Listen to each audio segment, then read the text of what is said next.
So what's up mga kasaag, Sir QTV again. So bumili po kami ng gaming chair mga kasaag. So nabuksan na po pala nila ito mga kasaag, pero mag-unboxing ulit tayo mga kasaag. I-assemble po natin itong gaming chair mga kasaag. Ipakita ko po sa inyo mamaya ang kung may kalidad ba po talaga to. Magbabase po tayo sa presyo, kasi yung presyo nito mga kasaag is 2,500 mga kasaag. So overall na po yun, kasama na po doon yung shipping fee mga kasaag. So tara, i-assemble natin mga kasaag para makita talaga natin ang quality nitong gaming chair mga kasaag. Kasi alam naman natin na marami na rin mga bata or aspiring streamer mga kasaag na gustong magaganito mga kasaag. So buksan na natin. Bukas man eh. April man eh. So, ito mga kasaag. Hindi ko po alam kung ano ang tawag na anong parts ito mga kasaag, pero dito po tayo. Ito yung maglalaro mga kasaag. Ito. Tapos ito yung upuan. Yan. Malambutan po siya mga kasaag. Yan. So, sabayan nyo ako i-assemble itong mga kasaag. Yeah. Let's go. So, hindi natin kailangan mag-alala mga kasaag kung hindi kayo marunong mag-assemble, kasi meron na po ditong instruction mga kasaag. Yan. Kailangan na natin itong i-follow para po ma-assemble natin itong gaming chair. Yan. Okay, tingnan nyo mga kasaag. Yes. Alright, meron din po ito mga kasaag, tingnan nyo. Ayan. Para mas comfortable po mga kasaag. Ayan, tingnan nyo mga kasaag, ito. Tapos, ito mga kasaag, ayan. I think dito yan i-attach para mas maging comfortable talaga. Ayan yung upuan mga kasaag. Yes, ang ganda naman, di ba? Ayan yung upuan. At umpisa natin mag-assemble mga kasaag. Yan yung mga bolts mga kasaag, tingnan nyo. Yan. Metal po yan mga kasaag. Metal po siya mga kasaag, tingnan nyo. Yan. Yan po, mabigat. Mukhang di kalidad po talaga. Ito po mga kasaag, hindi ko alam kung para saan to, pero i-assemble po natin yan mga kasaag. Ito pa, start na natin yan. I-assemble mga kasaag. Ito pa, yeah. Tapos ito pa, yan. Yan mga kasaag, umpisahan na natin. Ito doon. Yan. Ito anak, kana. Yan. Yan. Tapos yung mga gulong. Kana. Yung mga gulong mga sag. Ito mahirap pala to i-assemble mga sag, pero kaya natin yan. Yan. Kailangan nilang i-push, kunting push mga kasaag. Yun. So, again yan. Push. Push mabuti. Oop. Tanaw. Wala. Tingog mo na. Wala. Tingin mo to. Ayun. So, tapos na tayo sa caster mga kasaag. Ito, tapos na sa caster. Ayun mga kasaag, meron tayo na segregate na natin, 4. Ito is 2, 4, 6, 8, 10, 12. Ito medyo merong isa. At ito meron ding isa. Ito mga kasaag, hindi ko alam kung anong mga name ng parts na to. Ayan na. So ayun mga kasaag, ito lagay natin doon. Good, yan. May 3 butas po dyan mga kasaag. Dito po tayo, ito po yung unahin natin, pagkatapos ito. So yan, may 3 butas po sa likod. Doon po natin umpisahan. Gamit po yung wrench mga kasaag, yan po. malak po mga saag.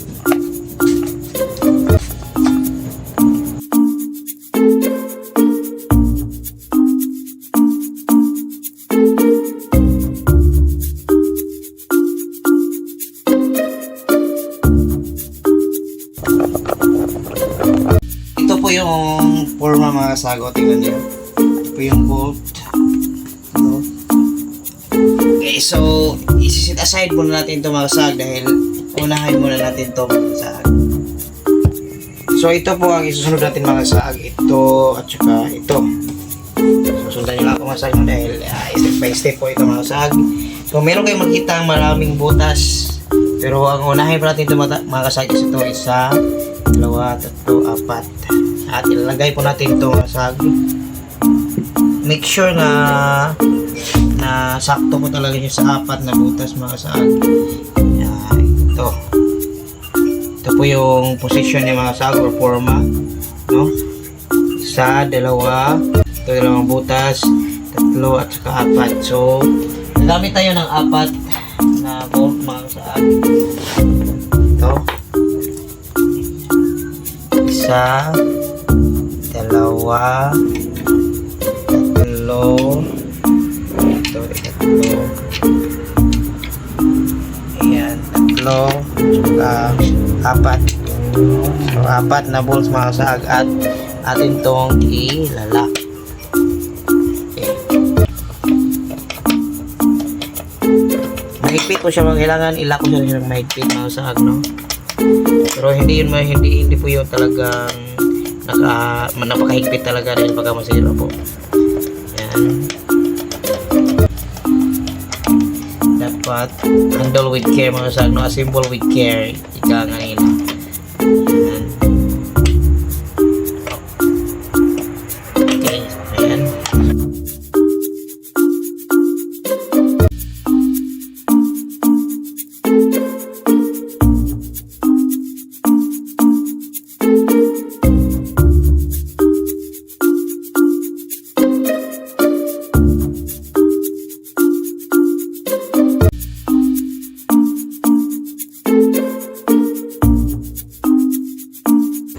Okay, so ayun mga sag, nalagay na po natin yung apat na bolts. Make sure talaga natin na tighten po lahat ng bolt mga kasag. Kasi pag medyo maluwang po mga kasag, baka malus mo mga kasag, no? Talaga na-tighten po siya. Okay, yan mga kasag, ito po. Okay, next step po tayo mga kasag. So ayun mga kasaag, tapos na po ito mga kasaag. At kung makikita niyo mga kasaag, mayroon pong butas dito. Yan, ito pong butas na ito. Dito po natin yan i-insert mga kasaag. Yan, dyan. Kasi dito po tayo upo mga kasaag, no? So ilagay po natin doon. Oops.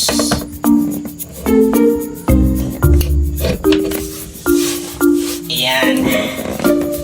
Mga kasaag.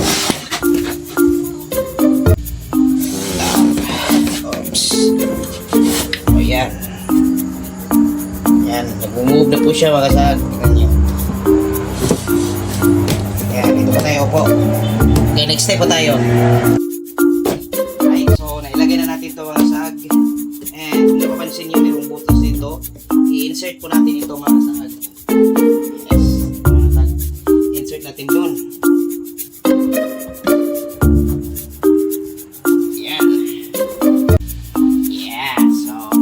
Malapit na po tayo matapos mga saag. Yes. Pero, hindi pa tayo tapos. Ito yung gagawin mga saag. Pero, medyo okay na po siya. Continue natin. Next step. So, nailagay natin mga saag, no? Ayan, kita nyo naman. At ito pong lab na to is yan, gagawin natin to. I-rotate natin na make sure naka-tighten siya enough, no? Para hindi po mag-move. Yan. Ayan. Okay. Okay po yan. Okay na yan. Okay. Okay, so next part mga kasag is itong armrest, no? Both side. I-attach natin to. So dito siya mga kasag, yan. May mga butas po dito. Ito at saka ito. Yan na dito ilalagay. Yan. Kasag. Yan.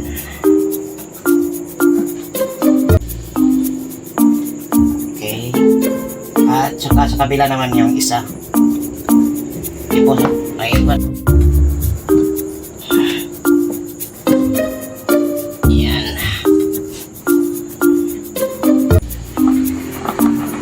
Ang large po na screw or bolt yung gagamitin natin para dito mga saag.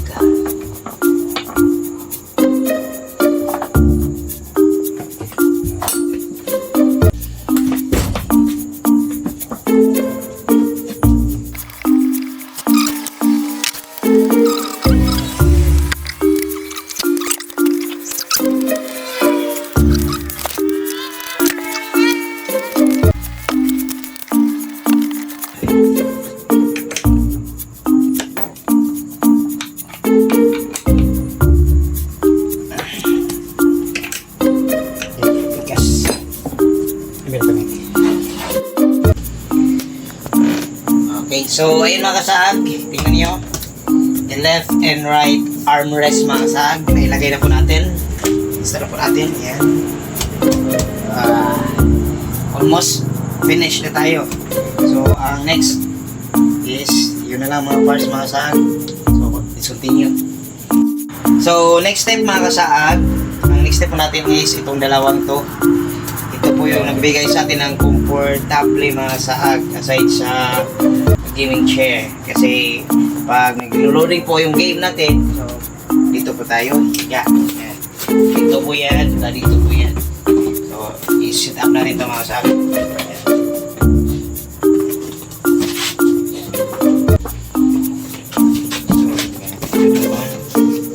Ito po yung kanyang itsura mga sago yan. Ito po kung saan tingnan nyo. Pero, ang gawin po natin, dito po yung natin nalagay. Tapos, tingnan, i-reachable po siya mga sag. Dito po natin ipapasok mga saag. Nakapunta doon sa kabila. Okay?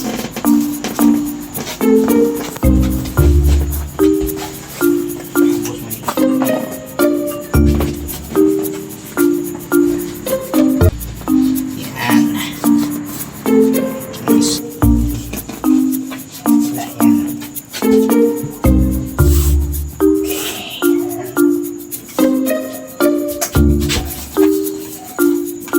Dito mga saag. Make sure na dito lang po ha. Hindi natin dito lang po sa may butas. Yan. Oops. Ito. Tapos ito. Okay. Ito sa kabila naman.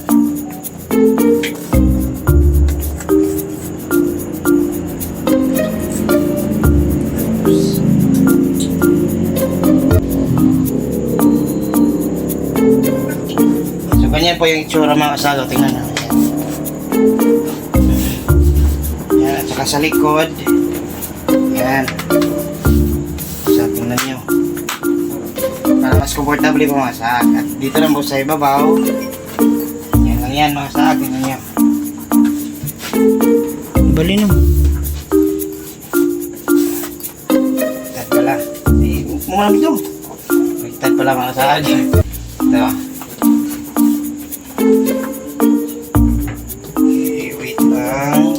Adjust muna natin.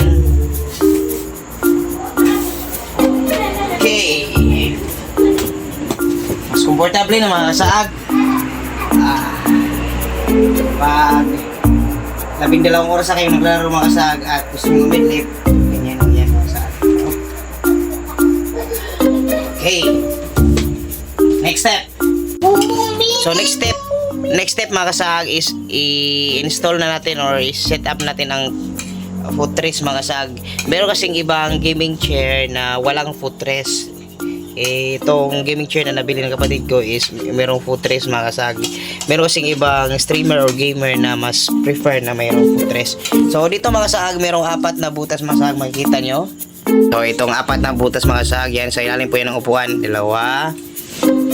ito 3 at saka ito ang 4. So 4 na butas mga kasag. Ilalagay po natin ito mga kasag dyan.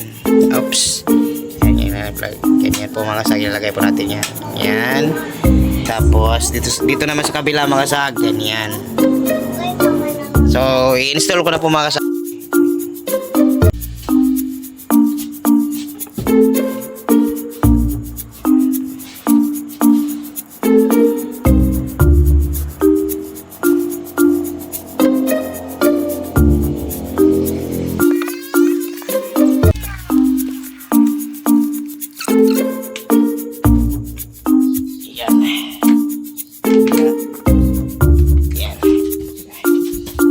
Po mga kasag.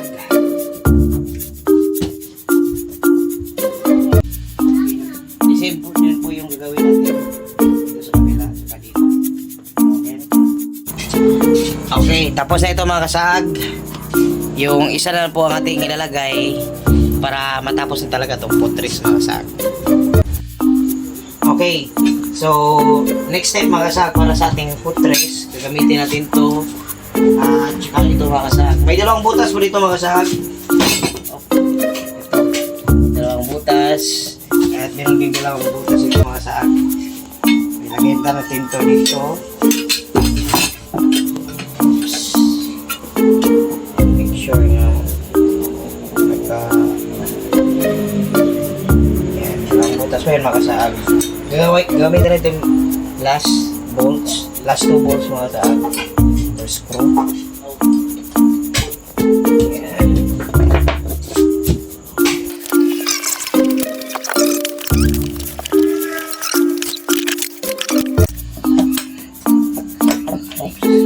Yan. Yan yung makasag. I-attach natin to doon. Okay? Next step. Okay. So, i-attach natin dito mga kasag. Oops. Dapat. So ito na po yung footrest mga kasag na set up po natin. Yan. Okay. Yan po.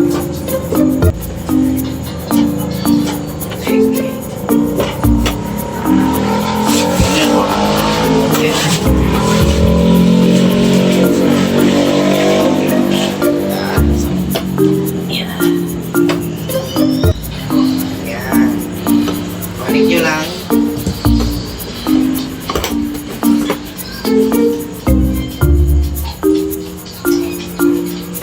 Oops. Rotate. Medyo mataas. So kailangan natin ibaba. Yun. Medyo sakit yung paa ko. Nasa na yung footrest. Oops. Hindi ko sanay. Okay. So, ayun mga kasag. Nakita nyo? Ito po ang gaming chair. So, mabibili po ito mga kasag. Ipakita ko po, ilalagay ko po sa link yung store itong gaming chair mga kasag. Ang actual price po talaga nito, included, ang shipping fee is 2,500 po lahat mga kasag. So, hindi na po masyadong tricky ang pag-set up or pag-install nito, pag-assemble mga kasag. Meron na po ditong kailangan lang po talagang i-follow itong step-by-step instruction sa pag-install nitong gaming chair. So ayun mga kasag, kita nyo naman, nakaka-relax. So kung medyo mataas mga kasag, kailangan natin ibaba. Ito lang. Ayan. At kung kailangan i-relax yung inyong mga paa, itong footrest mga kasag, yan. Yan. Mid-lip. Okay. So, Ayun mga kasaag, no? Step by step po yung installation, assemble nitong gaming chair natin mga kasaag. Sana may natutunan kayo sa video nating sinagawa ngayon. Huwag kalimutang i-click ang like at saka subscribe mga kasaag for more videos mga kasaag mula kay Sir Cute TV. Like a Hellcat.